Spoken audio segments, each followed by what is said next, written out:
Welcome to the Restricted Handling Daily Intel Brief. This is what's been going on in Iran and the Middle East in the past 24 hours. The latest update is that Iran is no longer just pressuring ships moving through Hormuz.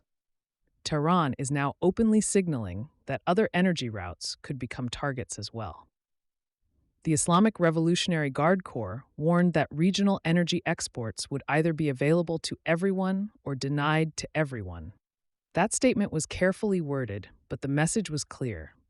Iran wants the ability to threaten the entire energy network supporting the U.S. and its partners. The concern among analysts is that Iran could use its relationship with the Houthis in Yemen to pressure the Bab el-Mandeb Strait, another critical maritime choke point connecting the Red Sea and the Gulf of Aden.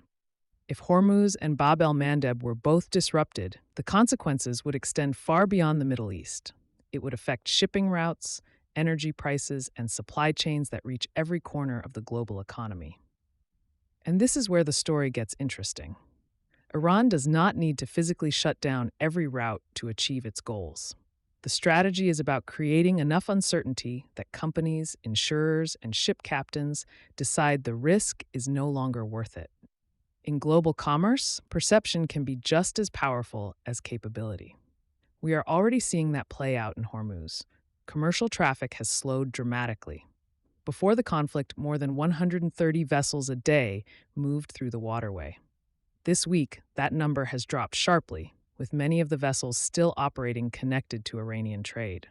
The U.S. says Iran has attacked 7 commercial ships over the past week, causing deaths and injuries among crews. The economic pressure campaign against Iran is also entering a more complicated phase.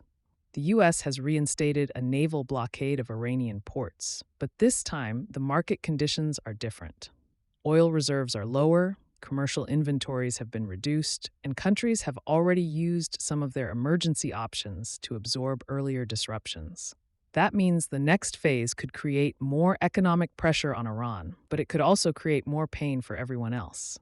Brent crude has climbed back into the mid-$80 range as markets try to figure out whether this is a short disruption or the beginning of a more permanent risk premium around Gulf energy. One of the interesting developments from the past day is how Gulf states are trying to adapt. Saudi Arabia has shifted more oil exports through the Red Sea port of Yanbu to reduce dependence on Hormuz. That has provided some flexibility, but it creates a new vulnerability because Yanbu itself could become a target if the Houthis decide to expand their campaign. That concern is becoming more immediate after Saudi Arabia struck Houthi-controlled Sana'a International Airport in Yemen. The strike reportedly came after concerns that flights between Tehran and Sana'a had resumed, raising fears that Iran could use the route to move weapons or advisors to the Houthis.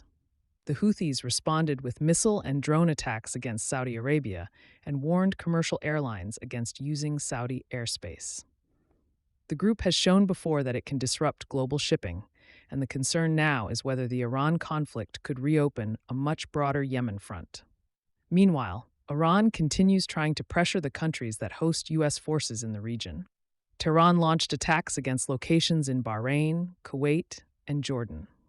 Those attacks are strategically important because they are designed to remind regional governments that hosting American forces carries costs. At the same time, Iran has to be careful. If it pushes too far, it risks creating exactly the kind of unified regional response that Tehran has spent years trying to avoid. Gulf states may disagree with Washington on many issues, but they have a shared interest in keeping energy routes open and preventing Iran from establishing control over regional commerce. In Lebanon, the diplomatic situation remains fragile. U.S.-mediated talks between Israel and Lebanon are continuing, focused on a framework that would eventually allow Israeli forces to withdraw from certain areas while the Lebanese armed forces move in and prevent Hezbollah from rebuilding its military infrastructure. The problem is that Hezbollah is trying to shape the process without fully accepting the outcome. The group is presenting itself as willing to cooperate, while arguing that Israeli withdrawal must happen before any serious discussion of disarmament. Hezbollah has also warned that efforts to force disarmament could trigger internal conflict. This is the central challenge for Lebanon.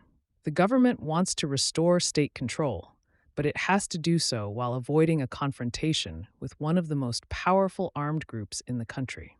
Hezbollah's position has weakened, but the group still has political influence, weapons, and deep ties to Iran. One of the most significant intelligence developments involves Iran's cyber capabilities. Researchers say Iranian cyber operators exploited vulnerabilities in the global telecommunications system to track U.S. military personnel and contractors during the conflict.